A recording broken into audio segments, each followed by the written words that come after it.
네, 하늘이 좀 있으면 비가 올 것 같은 그런 날씨네요. 엄청 흐리고요. 기온은 낮지 않은데 아무래도 이 기온이면 눈보다는 비가 오겠네요. 그 정도로 아주 시커먼 하늘이 좀 찾아오고 있고, 또 좀 있으면 일하기 좀 힘들어지는 날씨가 되겠어요. 대신 뭐 수수료가 좀 올라갈 테니까 그런 면에서는 좋은데, 일하기에는 좀 위험하지요. 겨울철에 오는 비는 좀 더 미끄럽고 하니까 오늘도 조심히 해야 되는 그런 날이긴 하네요. 저는 어제는 야간에만 일을, 왜냐면 낮 시간에는 쉬었어요. 저는 이 한 달에 그냥 안 쉬고 일을 하고는 싶은데 그럴 수가 없는 게, 대용량 배터리도 아니고, 하긴 뭐 배터리도 아무리 좋은 배터리도 쓰면 쓸수록 그 수명이 조금씩 줄잖아요. 그러니까 저도 일하는 시간이 예전하고 비교했을 때 같은 시간을 일은 할 수는 있지만 그 피로도가 확실히 좀 더 많이 느껴지고 해요. 그만큼 나이를 먹어가고 있다는 거죠. 세월에 장사가 없는 거를 또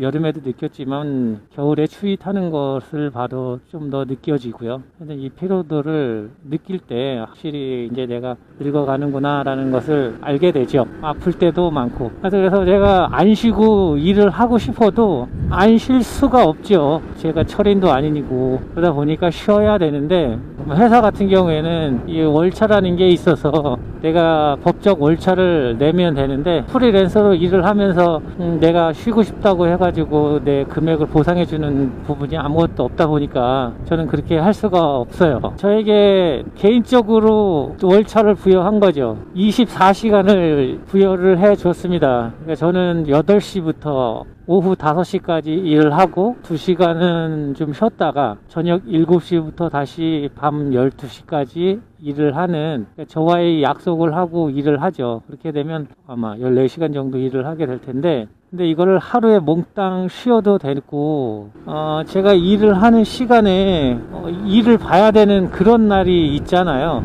저는 주말이라고 해서 쉬는 건 아니니까, 애경사가 있으니까 참석을 아예 안 할 수도 없는 거고, 주말인데 낮 시간에 참석을 해야 될 때도 있어요. 아침 8시부터 저녁 5시까지 일을 해야 되는데 그 안에 갔다 왔다, 경사가 있어서 뭐 결혼식장을 갔다 왔다 그러면 그 다녀온 시간만큼 제 한 달 동안 써야 될 24시간 중에서 뺍니다. 그래서 남은 시간을 가지고 또 사용을 하는데, 제가 어쩌다 보면 밤에도 또 일을 7시부터 해야 되는데 저녁 8시, 9시 일을 시작해야 될 때도 있어요. 아이들 문제도 있고 갑작스러운 가정사가 생기게 되면 그런 상황이 있어서 고를 때마다 그 시간들을 빼죠, 제가. 그래서 총 한 달에 그런 식으로 해서 쓸 수 있는 시간을 24시간을 부여해 줬는데, 그렇게 쓰다 보니까 또 하루 이렇게 쓰는 이 날을 정해서 쉬다 보면 그 날을 내가 쉬고 싶지 않아도 의무적으로 쉬어야 되니까 그냥 쉬었어. 그리고 나서 이틀을 다 쉰 거죠. 이틀을 다 쉬었는데 또 일을 해야 될 일이 생겼을 때 이게 부담이 되는 거죠. 이거 오늘 일을 해야 되는데 못했네 라는 생각이 들면서 저희 일을 또 계속 무리하게 일을 하게 돼요. 그 시간을 채우려고. 그러다 보니까 12시까지 일을 해야 되는데 또 그 이상까지 일을 하고, 또 아침 더 일찍 나와도 콜이 없는데 또 일찍 나오게 되고 하다 보니까 그 피로도가 또 더 쌓이고 그렇게 되더라고요. 그래서 아예 그냥 시간을 부여해서 그 시간을 나눠서 쓰는 게 더 좋겠다 싶은 생각이 들어 그렇게 해봤는데, 그게 확실히 뭐 시간이든 무엇이든 세밀하게 분배하면 더 디테일하게 사용할 수 있는 것처럼 저희 시간도 그렇게 좀 쪼개서 쓰다 보니까 이게 좀 효율적이고 좀 더 유리한 것 같아요. 그래서 그렇게 했는데, 왜 쉬었냐, 어제는 한 달 쉬었던 시간들을 보니까 시간이 남은 거예요. 한 달에 24시간을 쉬어야 되는데 다음 달로 넘겨서 써도 좋겠는데, 그거보다는 아예 그 달에 소비를 하고 쉬는 시간을 소비를 하고 새로운 달을 시작하자라는 의미로 하다 보니까 낮에 낮 시간에 남은 시간만큼 전에 들어와서 쉬었죠. 밤에 일을 하게 되는데 그 남아있는 시간 전까지 일을 하고 들어와서 또 저녁 7시까지 그냥 풀로 쉬다가 저녁에만 일을 했는데, 근데 그렇게라도 안 쉬면 수입은 많이 늘어날 수 있을 텐데 몸이 못 버티게 쉬겠죠. 제가 안 쉬면 그만큼 금전적으로는 풍요로워질 수 있는데, 그 허락된다라는 게 시간보다는 건강이 허락하지 않는 것 같아요. 예전에는 회사 다니면서 월차를 쓰라고 해도 회사에서는 쓰라고 하는데 눈치가 보이죠. 그 철되면 그 철에 따라서 또 상황에 따라서 월차 쓰고 싶은데 이걸 써야 되나 말아야 되나 엄청 고민도 하고 했었는데, 이 일을 하게 되면서부터는 그런 눈치는 안 봐도 되니까 내 시간을 내가 조정할 수 있으니까 그런 건 좋아요. 어떤 분께서 예전에 이렇게 얘기를 하니까 그러니까 배달만 하지 라는 얘기를 하셨었는데, 꼭 그렇게까지만 얘기하실 필요는 없는 것 같고요. 장점인 것 같아요. 이 일에서는 뭐 눈치 볼 필요도 없고 그래요. 나는 눈치 보이는 것도 싫고 보여지는 것도 싫고, 저는 어렸을 때 학교 다니면서 친척집 눈칫밥이라는 걸 먹고 학교를 다녔었는데, 그게 신기하게도 밥이 그래요. 눈칫밥은 먹어도 살이 안 찌는 밥이잖아요. 신기하게 마법의 밥. 그러면 눈치 보지 말고 당당하게 살자 뭐 이렇게 얘기하는데, 그렇게 따지면 눈치가 없어야 되잖아요. 그게 좋은 거잖아요. 근데 또 막상 누가 저에게 넌 그 눈치도 없냐라고 얘기를 하면 그게 썩 그 기분 좋은 얘기는 아니에요. 눈치 보지 말고 뭐 하자 이러면서도 눈치도 없네라고 얘기하면 그렇게 좋은 얘기가 아니란 말이죠. 신기하게도. 와, 쿠팡 진짜 여기까지 오면 정말 이 불안불안한데, 여기서 진접이 웬 말입니까? 진접이. 참. 하여튼 이 신내 이쪽 끝자락에 오면 구리, 진접, 남양주, 난리도 아니네요 이쪽. 진짜. 또 빗방울도 조금씩 떨어지네요 벌써. 아이고, 비가 이제 오기 시작을 합니다. 또 일하기 추워지겠네요. 내일이면 비 오고 나면 또 더 추워질 텐데 겨울은. 아이고, 헬멧에 빗방울에 맺히네요. 우리나라의 깜빡이, 비상등 깜빡이의 신호는 하나인데 이 의미에는 또 만 가지예요. 급한 사고가 있거나 이런 때 비상 깜빡이를 켜는 건데, 우리는 후진할 때도 켜고 차가 망가졌을 때도 켜고 미안할 때도 켜고 고마울 때도 켜고, 하여튼 이 비상등 하나에만 봐도 내가 눈치가 없으면 갑자기 달리던 차가 이 비상깜빡이를 킨단 말이에요. 그럼 이게 뭐 저 차가 고장이 났다는 얘기인 건지, 저 앞에 사고가 났다는 얘기인 건지, 끼어들겠다는 얘기인 건지, 정찰하겠다는 얘기인 건지, 간파를 해야 나도 대응할 수 있고 다 할 수 있는데, 하여튼 그 의미들이 내 머릿속엔 다 있죠. 그래서 그 중에서 하나를 눈치로 찾아내는 거죠. 앞에 뭐가 있겠구나,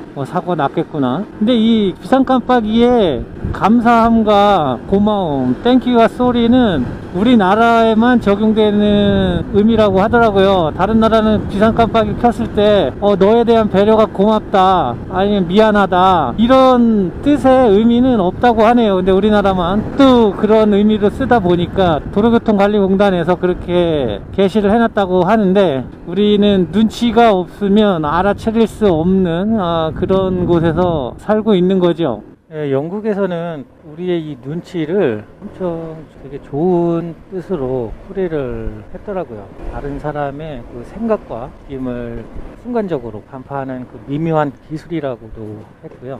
또 재치, 지각력, 이해력, 자신을 보호하려는 그 본능적인 육감, 타인과의 만남에서 그 만남을 잇는 방법에 대한 그 본능적인 육감, 이렇게 설명하면서 이게 한국 사람들의 눈치인데, 이걸 생각해보면 거의 뭐 초능력에 가까운 그러한 능력이다, 이런 식으로 영국에서는 이렇게까지 이야기할 정도로 눈치의 기능이 우리는 부정적으로 사용하고 있지만, 잘 생각해보면 긍정적인 기능을 갖고 있는 대단한 민족인 것 같아요. 하여튼 우리는. 우리가 주로 이제는 뭐 예전에는 편지도 쓰고 했지만, 지금은 메시지, 예전에 또 메시지 보내고 했는데 지금은 카톡을 쓰고 받잖아요. 모든 연락체가 카톡이 없으면 안 될 것 같은 그런 지금의 시대인데, 그 카톡을 저도 마찬가지로 사용을 하고 있지만, 누군가에게 대화를 하거나 할 때 어떤 질문을 나한테 누가 했을 때 이 되게 여러 가지를 사용할 때가 있어요. 히읗, 크, 네,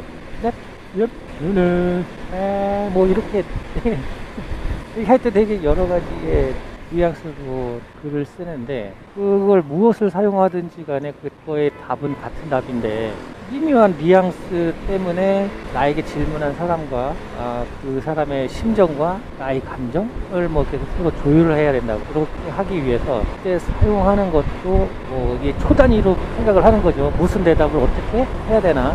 그러니까 이럴 때 쓰는 것도 눈치인 것 같아요. 그러니까 말하지 않아도 알아요. 암묵적인 배려도 있고 뭐 신뢰도 있고 양해도 있고 하여튼 이런 감정들이 다 알아서 얘기하지 않아도 다 속해 있는 그런 표정과 감정들을 표현할 수 있는 게 눈치였던 것 같아요. 지금은 아무리 개인주의적인 사회를 산다고 해도 아직까지는 그래도 사회적인 동물이기 때문에 우리들이 혼자만은 살 수 없고 공동체 생활을 하고 같이 사는 그런 세상인데 그럴 때마다 필요한 게 보면 이기적인 것보다는 조건적인 이기적인 생각은 있고 무조건적인 이타적인 생각은 좋은 건 아니지만 그래도 사람과 사람과의 관계를 지키고 좋은 관계에서 가려고 하다 보면 그래도 아무래도 이타적인 사람의 만남이 좀 더 수월하고 오래가지 않나 싶어요. 그러면 이 눈치라는 게 없다 그러면 아무래도 좀 이기적인 부분이 들지 않을까 이런 생각이 들 때가 좀 있는데 일단 눈치라는 게 내가 바라보는 게 눈치는 내가 아니라 상대방의 눈치를 보는 거죠. 그러니까 상대방의 입장을 보는 것 같아요. 눈치 자체가. 그러다 보니까 그 사람의 감정을 동감해주는 그런 느낌일 수도 있겠다라는 생각을 합니다. 눈치라는 것 자체가 나쁜 것만은 아닌 것 같고 눈치라는 것을 꼭 부정적으로만 생각할 필요 없이 다른 이의 마음을 이해한다라는 마음으로 살아간다 그러면 편견을 내려두고 눈치의 힘을 이제 적극적으로 사용해도 되지 않는 시대가 아닐까 생각을 합니다.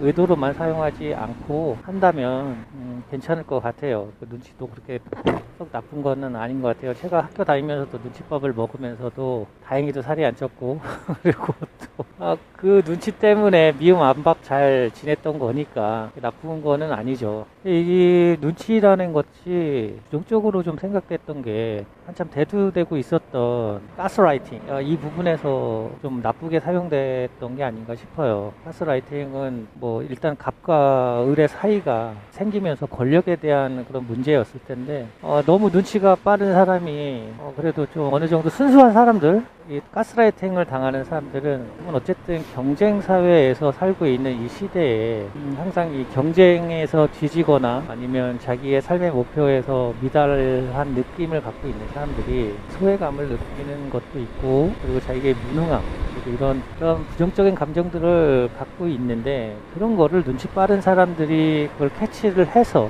이렇게 살면 안 된다 저렇게 살면 안 된다 얘기를 하는 게 다 뭐 당신을 위해서 얘기해 주는 거예요 이렇게 얘기는 하지만 어쨌든 그 사람이 그 사람만으로의 그 사람 자체로서의 삶과 가치를 가지고 살게 해야 되는데 그렇지 않고 내 의도대로 조정하면서 살 수 있게 만드는 게 그래서 나를 떠나지 못하게 그리고 내 말이 꼭 법인 것처럼 세뇌라고 해야 되겠죠. 그렇게 해서 그걸 조정하거나 예전에는 가스라이팅을 하면 성적으로만 비유를 했었는데 지금은 다른 분야에서도 가스라이팅이 이루어지고 저번에 금쪽 같은 내 새끼에서는 오은영 박사가 부모와 자식 간에도 우리가 알지 못하게 은근히 그런 가스라이팅 관계가 성립되어 있는 상황이 많다 얘기를 했었는데 그것도 맞는 것 같아요. 사실 다 너를 위한 거야 하면서 계속 강압하고 우리 아이들 지내다 왔던 걸 보면 그런 부분들이 좀 아이들과 부모와의 관계에서는 아이들 입장에서는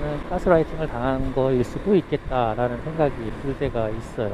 옛날엔 더 심했죠. 부모와 자식 간의 관계에 효를 해야 된다라는 가부장적인 이런 부분에서는 옛날에는 그게 가스라이팅인지도 모르고 살았던 거죠. 이게 이 시대의 삶이다라고 느끼면서 그냥 그렇게 산 것 뿐이죠.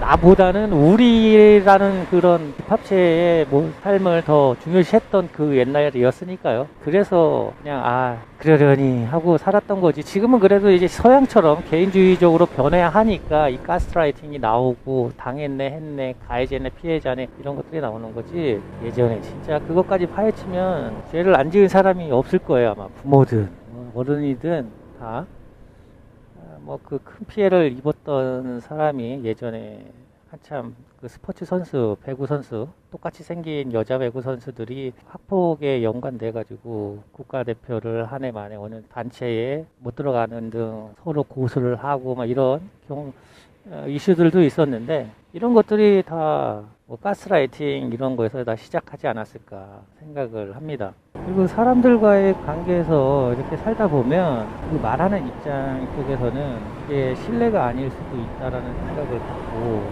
그리고 이 사람한테 불편을 줘야겠다 생각을 의도를 갖고 하는 건 아니겠지만, 또 얘기를 듣고 질문을 받고 나한테 상처가 되거나 기분이 상하는 그런 상황들이 벌어질 때가 종종 있어요. 이걸 웃어 넘기기에도 그렇고, 또 화를 내기에도 제 마음이 좀 불편할 그런 때들을 많이들 겪어보셨을 텐데, 그때 정말 이게 어떻게 해야 되나 하는 그런 고민들을 많이 할 때가 있었어요. 저도 마찬가지고, 대부분 뭐 어처구니 없는 질문을 할 때 하는 대답들이 참 할 말을 이렇게 한다, 이렇게 이야기할 때가 있는데, 할 말이 없다는 것은 그냥 말하지 않는 그냥 침묵이잖아요. 침묵을 저는 그래, 이 침묵 자체가 내가 뭘 물어봤을 때 침묵을 한다는 거는 상대에게 한 번의 기회를 주는 그런 것 같아요.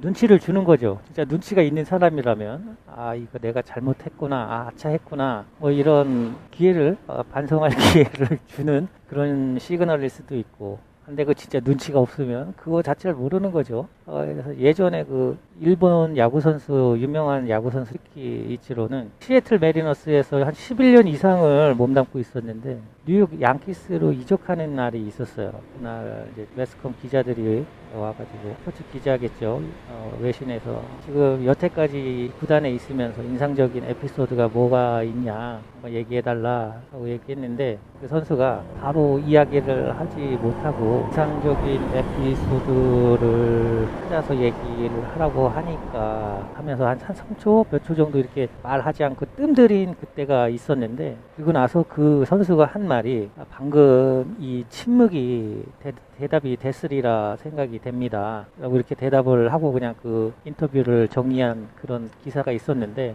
거기에서의 그 침묵이 대답을 대신한다라는 그 의미가 무엇인지를 눈치 있게 생각할 수 있고 하는 것이 그 서로의 소통이고 이해하고 하는 그런 것 같아요. 그걸 모르고 그냥 간다 그러면 이건 눈치 없이 사는 사람이고 어디 가서 이해받지 못하는 사람이 되지 않을까. 듣기 싫은 질문을 누군가가 던지고 그 대답을 받기를 원하거나, 내가 나에게 상처받는 얘기를 했을 때 나도 똑같이 다시 듣는 날카로운 어휘를 가지고 상대에게 말을 한다면, 사람도 마찬가지로 상처를 입히고 남겠지만, 그 질문과 어처구니 없는 그런 의도의 질문들이 그냥 내가 그것을 침묵으로 대한다면 때로는 그 상대에게 또 다른 큰 울림이 전해지지 않을까, 그럴 때도 있지 않을까 생각을 해봅니다. 근데 100% 그런 울림을 받기라는 건 힘든 것이고, 하기를 바라는 마음으로 그러는 거죠. 한 걸음 물러나서 바라보는 삼자가 되는 거, 이 정도? 그게 또 침묵이라고 생각을 하고요. 공감이라는 것 때문에 EQ 하면서 그 EQ의 붐이 또 한참 일고 있었는데, 전에도 배구 선수 얘기를 했었는데, 그 배구 선수 학폭을 당한 피해자가 이슈화해서 문제가 됐던 건데, 전 그렇게 그 피해자들이 난 피해를 입고 아직까지 상처를 입고 사는데, 나에게 상처를 준 그 사람들은 아무런 상처 없이, 죄의식 없이 스포츠라는 것을 하면서 사회에서 되게 좋은 사람들로, 그리고 누군가에게 힘을 주는 이런 사람으로 생각되어지고 살아간다고, 그런 것들을 본다 그러면 이 세상에 공평한 거는 맞나? 공정한 건 맞나? 억울하기도 하고 정말 더 힘들 것 같아요. 다시 그 사람을 보게 되면서 그 옛날 생각이 다시 나질 수도 있고, 제 경험하는 느낌이 들 것도 같은데, 내 아이들이 학폭에 연루되기를 정말 원하지 않고 그거를 그렇게 하거나 당하지를 않았으면 좋겠어요. 그게 부모님들의 다 같은 마음인 건데, 뭔 얘기를 하다 이런저런 얘기를 또 막 하게 되는데, 저도 누군가를 좋아한다 그러면 저도 이웃 중에서 그렇게 좋아하는 사람이 있는데, 좋아하는 이유가 보면 공감을 잘 해주는 사람이기 때문에 그런 것 같아요. 무슨 이야기를 해도 내 편이 되어주고 할 것 같은 그런 사람이고, 당연히 부부관계에서는 당연히 그런 것이고, 또 공감하면 뭐 이해하고 위로해주고 뭐 이런 건 쉽잖아요. 말로써 위로해주고 이해해준다 뭐 이렇게 하는 거는 어떻게 보면 되게 손해는 없어, 그렇게 했다고 해서. 근데 진짜 공감은 누군가에게서 나를 험담하는 사람들을 봤을 때 그 사람은 그런 사람이 아니다라고 대변해 줄 수 있는 그런 사람들이 행동으로서 더 공감을 해준 거니까, 진정성 있는 공감을 하고 있는 사람이 돼야 돼. 그렇게 하는 사람들은 어쨌든 간에 그 누군가를 험담하는 그 입장에서 그 사람 편을 들어줬다 그러면 그 무리에서 이탈하게 되는 행동을 했기 때문에 그 무리에서의 소외감을 또 내가 감당해야 되는 그러한 손해들이 있는 거잖아요. 공감이라는 것은 그 사람의 공감을 해주면서 나에게도 어떤 손해가 끼치더라도 편이 돼줄 수 있는 그런 것들이 진정한 공감이 아닌가 싶습니다. 아무튼 근데 오늘 비가 와서 그런지 헐비는 좀 올라갔고요. 저녁에는 더 많았으면 좋겠는데 모르겠습니다. 어떻게 될지. 비는 점점 그치고 있고 그러네요.